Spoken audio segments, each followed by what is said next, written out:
Добре дошли на нашето предпоследно тържество. Нека заедно през погледа на нашите възрожденци и с усилията на вашите деца да се върнем в това време, което със сигурност ще ни направи малко по-горди българи. Благодаря ви за вашата помощ, за съдействието. Дано ви бъде приятно.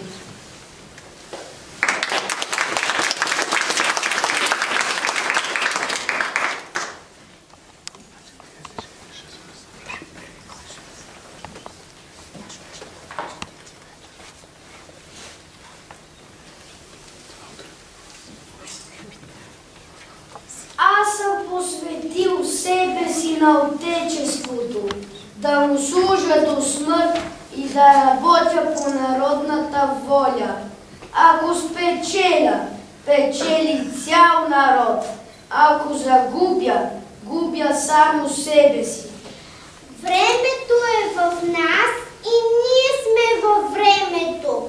То нас обръща и ние него обръщаме.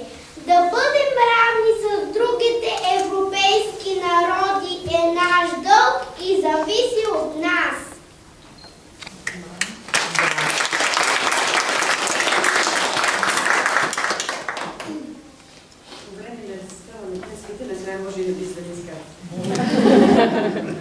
Безсмъртна песен Ботев го възпя, за него Вазов разкази написа. Загина той, но делото успя, България от гнет освободи се. Изпълни се заветната му цел, народа ни свободен се възправя и всяко честно българско сърце днес неговото име слави. Навред говори той за свобода, поглъща всеки словото му просто и никога, пред никоя беда, не се оплаши смея апостол. Каро го накрай грачето, син очакван се родил, бързо раса момчето, кръстено Слобод Васил. Дяконът манастира тръгнал по света широк, трудният си път не спира и след твой мъжки скок. Ти, апостоле бездомен, миг Богом те пожела, неуморен, храбър, скромен, вдигна градове села. И умря за свободата на народа на ученик, но стана жив сърцата, българинов най-велик. Скачал в игрите, по-добре от лов, в битките с плашите, винаги бил пръв, с мен днес якош краче,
Криели го дебри, пещери скали, пазели го хора, зверове орли.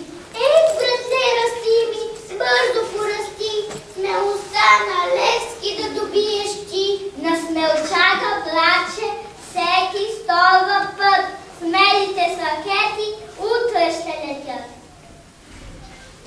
Годините не ти отнеха нищо, не те покриха с легендарен прах. След веки и половина пак те виждам, обикновен и прост и величав. Ти пак вървиш по своите пътеки и всяка спира до една врата. И аз разбирам колко е нелеко пътека своя да си избера. Пред погледа, пред името ти лъвско, притихвам, коленича и мълча. И цвете слагам в благодарни пръсти и ставам по-голяма от това.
Ивана, цея да бъде там.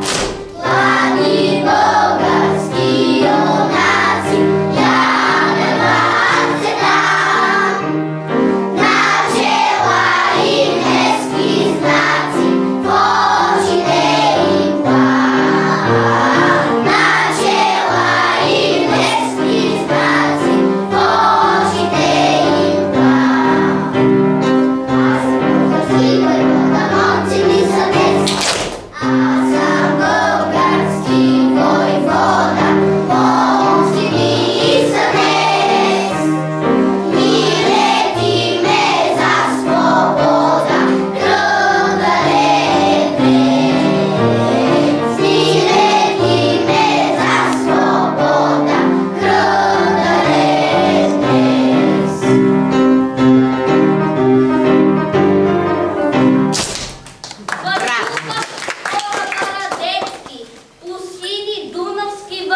момчетите сега са детски и детска песничка звъни.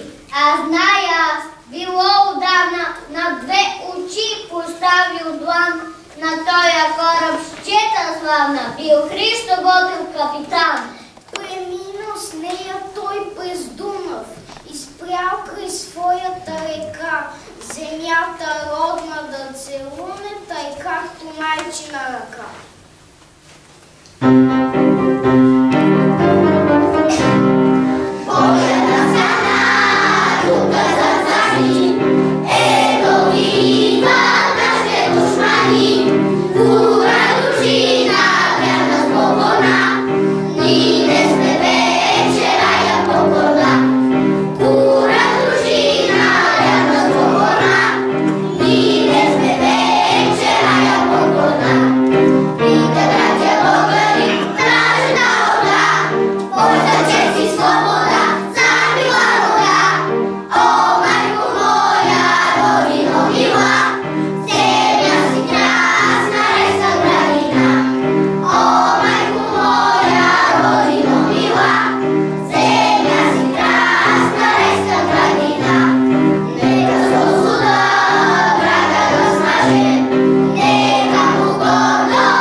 Casa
земя, която всички ни родила. Тези хубави Балкани и гори зелени, тези ниви преорани с пот напоени. Искам и с очи си всичко да обгърна, ако може България цяла да прегърна. Високи сини планини, ери златни равнини, небето като от куплина, това е моята родина. Небето като от куплина, това е моята родина. Обичам тази земя голяма, тъй както си обича мама.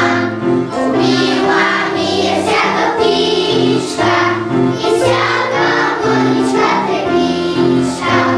Любила ми е всяка птичка и всяка мъничка тревичка. Обичам българските думи, що слушам по поля и други. Обичам българските песни и приказките ни чудесни. Обичам българските песни и приказките ни чудесни. Когато гледам планините и слушам как шумят реките, шума на Рила и Пирина, аз чувам моята родина. Шума на Рила и Пирина, аз чувам моята родина.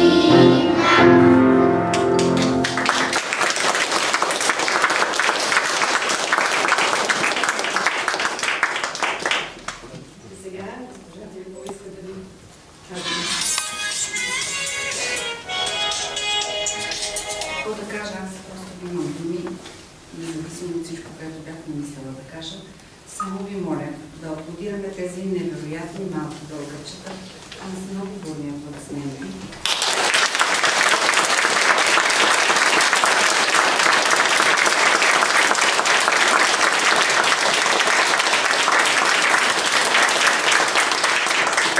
Много ви благодаря, деца. Безкрайно ви благодаря за това, което ми показахте, защото вие ни изнесохте един урок по родолюбие на нас, вашите майки, татко и учители. Благодаря много на екипа, на цялата група, госпожа Радонова, госпожа Филипова, госпожа Сашка Христова, госпожа Златина Маринова. И аз съм убедена, че докато има такива учители с такива големи сърца, с такъв плам, такъв жар и такива деца, които да попиват всичко това, нашата родина не се застрашава от нищо. Тя ще посъществува, тя ще пребъде, ще я има. Затова още веднъж благодаря на вас, мили мои деца. А на вас ви желая хубави празници, защото идват ни празници типични само за нашата държава, характерни само за нея и неповторими в целия свят. Желая семейно щастие и приятно изкарване. И бих желала също да завърша с думи на апостола, като се надявам, че вие ще се присъедините към мен. Желая да дойде скоро времето, но много скоро, в което нашите управляващи да използват неговите думи. За отечеството работя, Байо. Кажи ти моите и аз твоите кривини, па да се поправим и всички да вървим заедно. Дано да тръгнем заедно и да стигнем там, където толкова силно желаем години наред.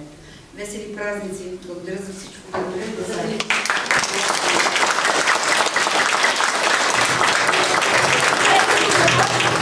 думите на Левски. И завършваме с думите на Левски и нещо още.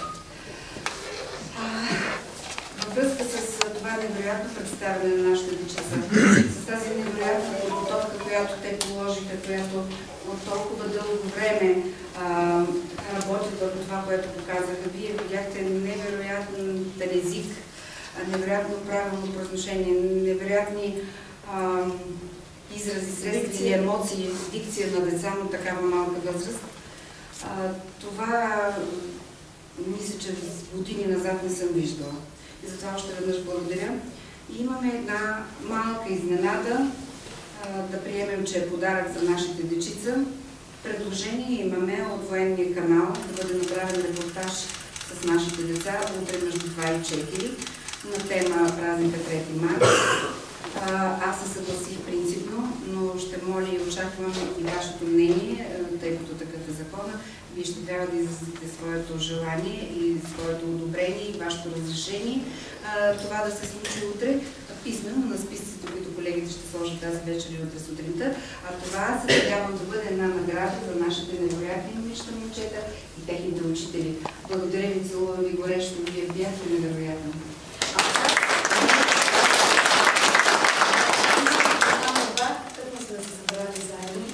Всички, които да бъдат също така хубави, няма да ги обличаме с националните носи, защото отнема много време, това значи въобще да не си почина и да почнем да ги обличаме в 12:30. За това ви моля, пак така хубави, аз знам, че имате хубави дрежки, ако даже искате сега ги разставете в гардеробчета, да ги разнасяте утре, за да можем, обаче се като малко преди да станем и лесничко да ги облечем. Кълпачетата ви моля да оставите и за тази вечер. Ще ги върнем утре. Знам, че всеки от не музей ги е взел, разбирам това, написали сме ги, охраняваме ги и пазим, за което, впрочем, искрено ви благодаря. Не очаквах, че ще се получи голям брой кълпачета, толкова години, след като те вече не са актуални. Така, още веднъж ви благодаря за това, че бяхте с нас. И сега да чуем. И искате ли, искам да ви предложа, ако ви бяха извикали на бис, вие коя песен бихте изпяли отново, защото ние нямаме. Ти бил Дунав. Ти бил Дунав. Да завършим с Ти бил Дунав и ще си тръгнем. Хайде сега, готови? Слушаме. Това е пък на...